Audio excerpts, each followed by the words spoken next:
as President Trump declared yesterday. We're crushing the enemy in an overwhelming display of technical skill and military force.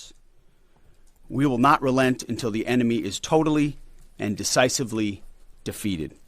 But we do so on our timeline and at our choosing.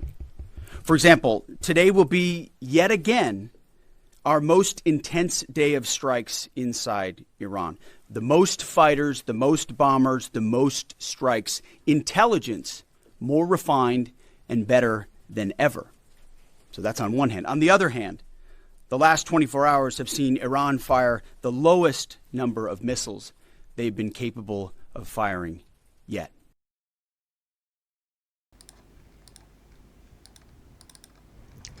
দর্শক, এইসব খবর দেখছি, কখনো বলা হচ্ছে যে ইরানে সামরিক অভিযান শেষের পথে, ট্রাম্পের ঘোষণার পরেই চাঙ্গা বাজার কমে গেল, অশোধিত তেলের দাম, মানে যুদ্ধ শেষ হয়ে যাচ্ছে, শেষের পথে এইরকম খবর দেখছি।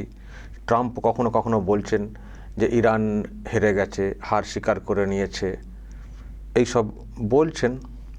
আবার দেখছি ওনারা বলছেন যে যতদিন না পুরোপুরি শেষ করা যাচ্ছে আমরা পিছু হটব না, থামব না, আমরা এই করেছি সেই করেছি, ইরানের ক্ষমতা শেষের পথে, এইসবও বলছেন। আবার বড় হামলা হবে সেই হুঙ্কারও দেওয়া হচ্ছে।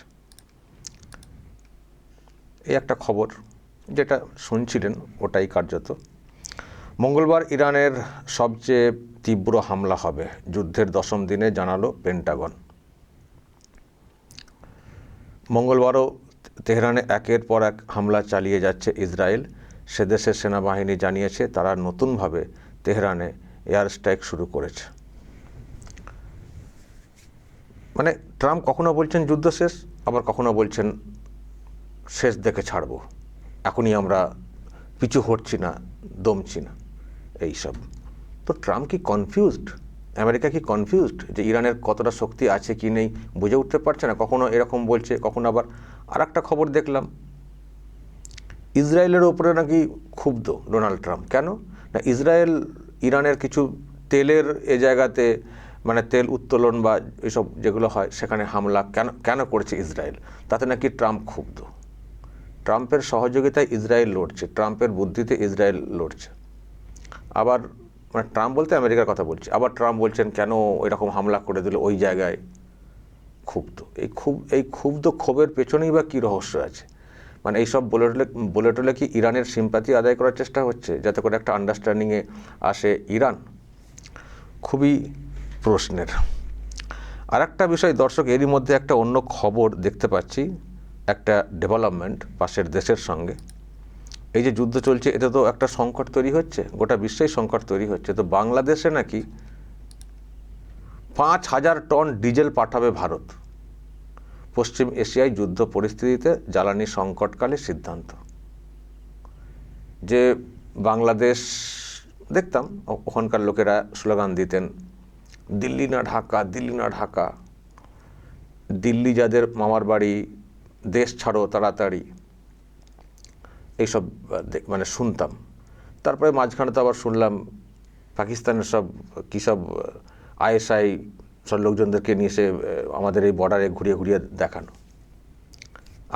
আমরা বলেছিলাম যে বাংলাদেশের এখন যে প্রশাসন বা যারা লিড করছেন তারা এই যে এটা করছেন, একদিন না একদিন তাদেরকে ঘুরতেই হবে, ভারতের দিকে তাদেরকে তাকাতেই হবে, কারণ ভারত ছাড়া তাদের পরম বন্ধু কেউ হতে পারে না, নেইও। কিন্তু ওই অংশটা তারা যারা আর কি ভারত বিদ্বেষী প্রথম থেকেই, পাকিস্তানপন্থী, তারা ভেবেছিল যে এইভাবেই আমরা দেশকে চালাবো, এইভাবেই আমরা সব কিছু করবো, এইভাবেই চলে যাবে ভেবেছিলেন হয়তো তারা। তো তারা যে কদিন যতটা সময় ক্ষমতায় ছিলেন দেশের তো উন্নতি কিছু করতে পারেননি, অবনতির দিকে চলে গেছে, দেশকে একটা অন্য এর মধ্যে ফেলে দিয়েছিলেন এবং এমন এমন সিদ্ধান্ত নিয়েছেন যেটা দেশের ভবিষ্যৎকে অন্ধকার করে দিয়েছে। তার মধ্যে একটা T20 বিশ্বকাপে দেশকে বঞ্চিত করে রাখা। তো এখন তো ভোটের রেজাল্ট চলে এসছে এবং যারা এই সব করেছেন তারা তো গোহারা হেরে গেছেন জামাতপন্থী সব লোক বা পাকিস্তানপন্থী লোক বলে যেটা বোঝায়, তারা তো সব হেরে হেরে গেছে, ওই ছাত্র নেতারা মাত্র 6টা আসন তারা পেয়েছেন। ফলে এখন যে সরকারটা এসছে সেটা হচ্ছে তারেক রহমানের সরকার। এই সরকারটা মানে মানে ভোটের রেজাল্ট যখন সামনে এলো তখন থেকেই আপনারা দেখেছেন ভারতের প্রধানমন্ত্রী নরেন্দ্র মোদী মানে বার্তা পাঠালেন, শুভেচ্ছা পাঠালেন, একসঙ্গে চলবো সেটাও সেই বার্তাও দিয়েছিলেন। এবং তারেক রহমানের তরফ থেকেও কিন্তু একটা অন্য ভাবনা আমরা দেখেছি। যে সরকারটা চালাচ্ছিল মানে অন্তর্বর্তীকালীন ডক্টর ইউনূসের, তার সঙ্গে অনেক তফাৎ মন মানসিকতা, সেটা দেখা গেল তারেক রহমানের। এবং সরকারটা কদিন গঠিত হয়েও গেল, এখনও কিন্তু ভারত বিদ্বেষী কোনো মনোভাব যেটা অন্তর্বর্তীকালীন সরকারটা করছিল সেই মনোভাব কিন্তু দেখাচ্ছে না। তার মানে তারেক রহমান কোথাও যেন ফিল করছেন, যেটা ওই অংশের লোকেরা ফিল করতে পারছিলেন না, যে ভারত ছাড়া আমাদের দেখার কিন্তু কেউ নেই, যে কোনো সংকটে ভারতই একমাত্র পাশে দাঁড়াতে পারে, সুতরাং ভারতের সঙ্গেই সহযোগিতা করে বা একসঙ্গে চলাটা উচিত। ফলে যারা ওইসব বলছিলেন কলকাতা দখল করে নেব, নর্থ ইস্ট দখল করে নেব, আজকে তারা সব মুখে কুলু পেটে বসে রয়েছেন। আর এখন তো টান পড়ে গেছে না, পেটে টান পড়ে গেছে। জ্বালানির সংকট মানে তো বুঝতে পারছি কত দিকে কত সংকট, তারাই বা কী করে চিৎকার করবেন। ভারত সাহায্য না করলে তো চলবে কি করে, এমনি চাল ডাল তো যায়, তার সঙ্গে তেল না এসব না গেলে তো পুরো অচল হয়ে যাবে না। ফলে এবার তারাও কোথাও ফিল করছেন ভারতই তো আমাদের পরম বন্ধু, কারণ এই সময়ে না চীন পাশে দাঁড়াচ্ছে না পাকিস্তান পাশে দাঁড়াচ্ছে। ফলে তারাও বোঝা উচিত, বুঝছেন কিনা জানি না, আবার এরা তো সুবিধা নেয় আবার নিমখারামি করে ওই অংশটা। কিন্তু তারেক রহমানের মধ্যে একটা অন্য ভাবনা দেখতে পাচ্ছি, এবং তার সরকার গঠিত হওয়ার পর থেকে ভারত বিদ্বেষী ওই যে মানসিকতা যারা প্রকাশ্যেই বলতেন তুলতেন, সেই ধরনের ভিজুয়াল ভিডিও কিন্তু ইদানিংকালে আর খুব একটা দেখতে পাচ্ছি না। ওই ছাত্র নেতাদের আক্ষেপটা হয়তো থেকে গেছে, সরকারে আসতে পারেনি বলে তারা মাঝে মধ্যেই আবার হুঙ্কার ঝাড়ছেন বটে, আবার রাস্তায় নামতে হবে। আর অতটা সহজ না যতটা সহজে তারা ওই রকম বাজার গরম করছিলেন। দর্শক আপনাদের মতামত রাখবেন, তবে আমি এ নিয়ে একটু কথা বলেছি ব্রিগেডিয়ার দেবাশিস দাসের সঙ্গে, দুটো বিষয়েই কথা বলেছি। একটা হচ্ছে যে যুদ্ধের পরিস্থিতি কোন দিকে যাচ্ছে, কেন আমেরিকা এইরকম মাঝে মধ্যে দুরকম কথা বলে যাচ্ছে বা কোন দিকে ঝুঁকছে পুরো বিষয়টা, আর এটা নিয়েও আমি কথা বলেছি। আমি দুটো বিষয়ে যে কথা বলেছি দর্শক একটু শুনুন কি কথা হয়েছে, তাহলে আপনারাও অনেকটাই অনুধাবন করতে পারবেন। আমার সঙ্গে এই মুহূর্তে রয়েছেন ব্রিগেডিয়ার দেবাশিস দাস। দেবাশিস বাবু, আমি যা দেখছি বুঝতে পারছি না কোন দিকে যাচ্ছে বিষয়টা। একটা জায়গায় দেখছি ডোনাল্ড ট্রাম্প বলছেন যে ইরানে সামরিক অভিযান শেষের পথে, আবার শুনছি আর একটা হুঙ্কার আসছে মঙ্গলবার ইরানের সবচেয়ে তীব্র হামলা হবে, যুদ্ধের 10ম দিনে জানালো পেন্টাগন। আমেরিকাও কি কনফিউজ হয়ে গেছে নাকি, যে কি করব, সরে আসবো না লেগে থাকবো, এরকম অবস্থা কেন আমেরিকার? দেখুন, আমি যেটুকুনি বুঝি, আমেরিকা ভেবেছিল আমরা যাব, দেখব, জয় করব, ফেরত আসব। একটা কথা আছে, ভিনি ভিডি ভিসি, হ্যাঁ, তো সেইটা ভেবেছিল হবে, সেইটা হয়নি। আমেরিকা ফেসে গেছে একটা যুদ্ধে, যেখানে তেলের দাম বেড়ে যাচ্ছে, যেখানে আমেরিকার বেশ ভালো সামরিক সরঞ্জামের ক্ষতি হয়েছে। ইরান ভাঙছে কিন্তু মচকাচ্ছে না। ইরানের যত যাবতীয় যা যা করবার এয়ারফোর্স শেষ করেছে, নেভি শেষ করেছে, কিন্তু মনোবল শেষ করতে পারেনি। আর আমেরিকা ভাবে যে বন্দুকের নলই সবসময় শক্তির উৎস হয়, সেটা তো হয়নি। এবার দেখলাম, আফগানিস্তানও দেখেছিলাম হয়নি, আর ইরান তো আফগানিস্তানের ডবল সাইজের দেশ, এবং ভিয়েতনামেও হয়নি দেখেছিলাম। তো ফলে আমেরিকা তৃতীয়বার হয়তো শিক্ষা নেবে যে সব সময় গায়ের জোরামি চলে না। এবং আমার মনে হয় ট্রাম্পের ডোমেস্টিক অডিয়েন্সও, যেহেতু 7 জনের ডেড বডি অলরেডি পৌঁছে গেছে আমেরিকান সোলজারের, একটা যুদ্ধ জাহাজ নাকি, যেটাতে ওই এয়ারক্রাফট ক্যারিয়ার, ওটাতে নাকি আঘাত হয়েছে, কারণ ওটা এখন ওই হরমুজ প্রণালী থেকে বেরিয়ে প্রায় 800 কিলোমিটার দূরে চলে গেছে, 800 কিলোমিটার দূরে চলে গেছে। তো লোকে বলছে যে ওটা নাকি আঘাত হয়েছে বলে গেছে, এবং তার জায়গায় আরেকটা এয়ারক্রাফট ক্যারিয়ার এসছে। এবং আমেরিকার কিছু রাডার ধ্বংস করবার খবর পাচ্ছি, কারণ ইসরায়েলের কাছে যেটা আছে সেটা হচ্ছে সস্তা ড্রোন আর কিছু মিসাইল, দামি মিসাইল, এবং ইসরায়েল সেগুলো ব্যবহার করছে আমেরিকাকে, এবং আমেরিকার সাথে সাথে আরব দেশ যারা আমেরিকাকে ঠাঁই দিয়েছিল বেসগুলোতে, সেখানকার দামি দামি মিসাইল নাকি ধ্বংস করেছে, রাডার ধ্বংস করেছে। এবার আমেরিকা তো ওগুলো বলবে না, এবং কিছু মিডিয়াকে তারা কন্ট্রোলও করছে। কিন্তু আমেরিকার একটা ডোনাল্ড ট্রাম্পের যে নিজস্ব একটা রেটিং আছে সেটা পড়ে গেছে বেশ, এবং তেলের দাম যদি আকাশ ছোঁয়া হয় তাহলে পৃথিবীর সব কটা দেশ এর বিরুদ্ধে চলে যাবে। এবং আরেকটা জিনিস হতে পারে, আমার মনে হয় ইরান তাদের প্ল্যানে এটাই ছিল, এমন ঘেঁটে দেবো পৃথিবীটাকে যে সবাই ত্রাহি ত্রাহি করবে, এবং তখন আমেরিকা বাধ্য হবে আমাদের সাথে শান্তির একটা কিছু করতে, এবং তারা সেই দিকে এগাচ্ছে। এবং বাংলায় একটা কথা আছে, ন্যাংটার নেই বাট পাড়ের ভয়। তো ইরান তো অলরেডি তাদের এয়ারফোর্স গেছে, নেভি গেছে, তাদের লিডার মারা গেছে।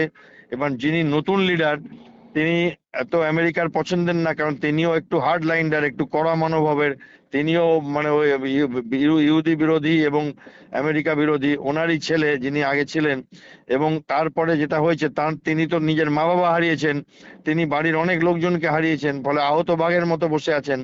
এবং আইআরজিসি, যেটা ইরান রিভলিউশনারি গার্ড, তারা সম্পূর্ণভাবে তার তাবেদারিতে কাজ করবে। এবং পুরো ইরানে বাকি লোক যারা এখন বিরোধী ছিল তারাও কোথাও এই আমেরিকার একটা অসভ্য আস্ফালন এবং তাদের উপর প্রহারের জন্য ইরানের সাধারণ মানুষের উপরে প্রচুর কষ্ট হচ্ছে, তাদের জল নেই, তাদের খাবার নেই, ওষুধ নেই, মাথায় বোম পড়ছে, তো তারা একটা ক্ষোভ থেকে তারাও একটা একত্রিত হয়ে যাচ্ছে। এবং সেইখানে দেখা যাচ্ছে যে রাশিয়া ও চায়নাও কোথাও একটা সোজাসুজি এসে বলছে আমরা সাপোর্ট দেব। আমি তো শুনছিলাম যে একটা রেলওয়ে লাইন আছে যেটা গত বছরই নাকি শুরু হয়েছিল, যেটা সোজা চায়না থেকে আপনার আফগানিস্তান বলছে, কিরগিজস্তান, তুর্কমেনিস্তান হয়ে আসে এবং ইরানে পৌঁছায়, সেটাও নাকি অ্যাক্টিভেট করা হচ্ছে। তাহলে সেখান দিয়ে যে মিসাইল আসবে না, সেখান দিয়ে যে রসদ আসবে না, সেখান দিয়ে যে তেল যাবে না, আমি তো জানি না, যেতেই পারে। এবং আমেরিকা কি করে নেবে? চায়নাকে অ্যাটাক করবে? সেটা কোনোদিন করবে না ডোনাল্ড ট্রাম্প। ওই ছোট ছোট দেশগুলোকেই ধমকাতে চমকাতে পারে তারা। কোনো বড় দেশ যারা নিউক্লিয়ার পাওয়ার তাদের থেকে একটু দূরেই থাকে।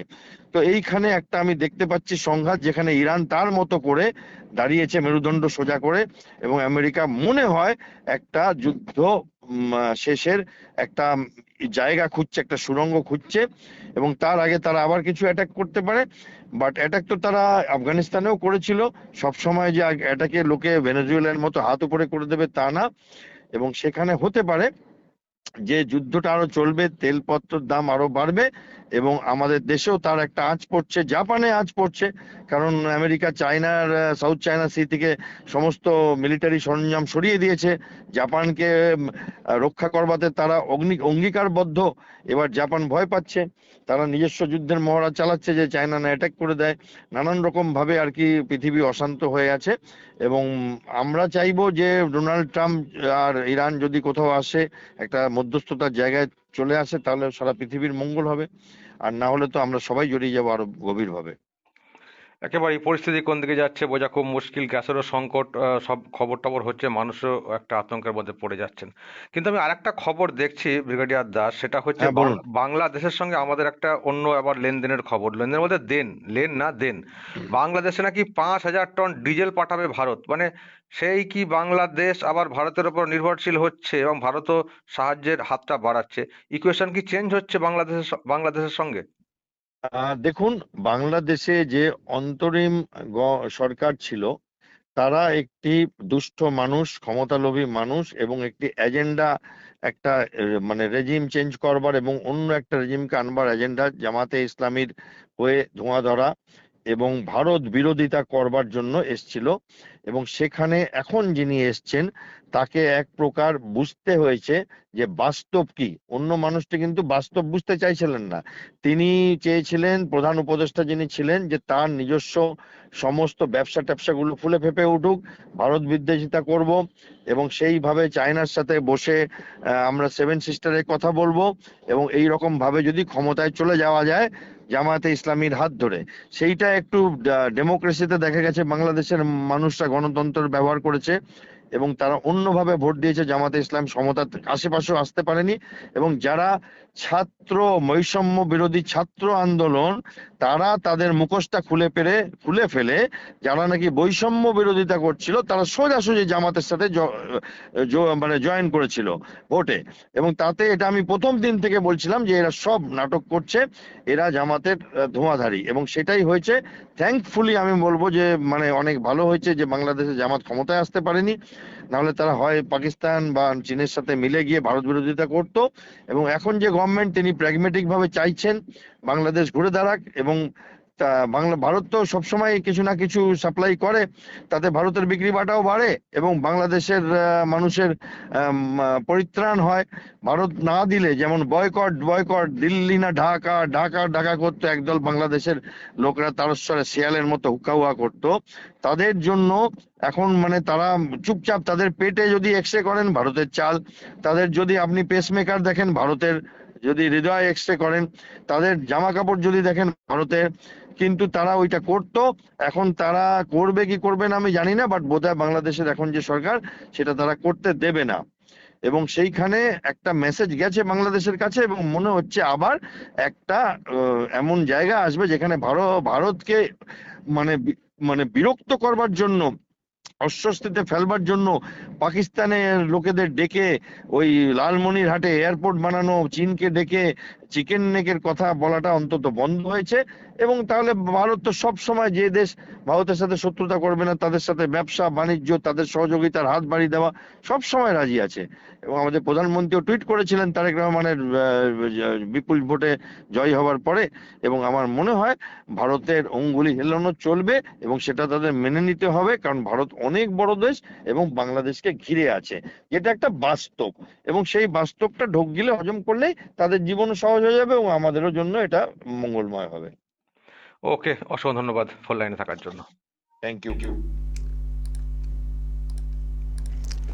দর্শক শুনলেন, ব্রিগেডিয়ার দেবাশিস দাস একটা লম্বা ব্যাখ্যা দিলেন।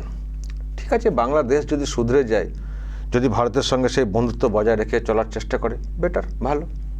কিন্তু বেইমানি করলে কিন্তু বারবার ভারত কিন্তু পাশে দাঁড়াবে না। এরকম সংকট মুহূর্তে ভারতের নিজেরও তো তেলের সংকট আছে, তো হতে পারে, এখন নেই, এত বড় দেশ তো তারও তো লাগবে না, ওখানে তো সংকট তৈরি হয়েছে, হরমুজ প্রণালী, নানান জায়গাতে তেল আনার সমস্যা তৈরি হয়েছে, ভারত ম্যানেজ করছে, হয়তো অন্য জায়গা থেকে সেই ক্যাপাসিটি আছে। কিন্তু এই রকম নিজেদেরও সংকট সামনে আসতে পারে, সেটা জেনে বুঝেও বাংলাদেশের পাশে এই মুহূর্তে থাকছে। যদি এরপরও বেইমানি করে কখনো বাংলাদেশ,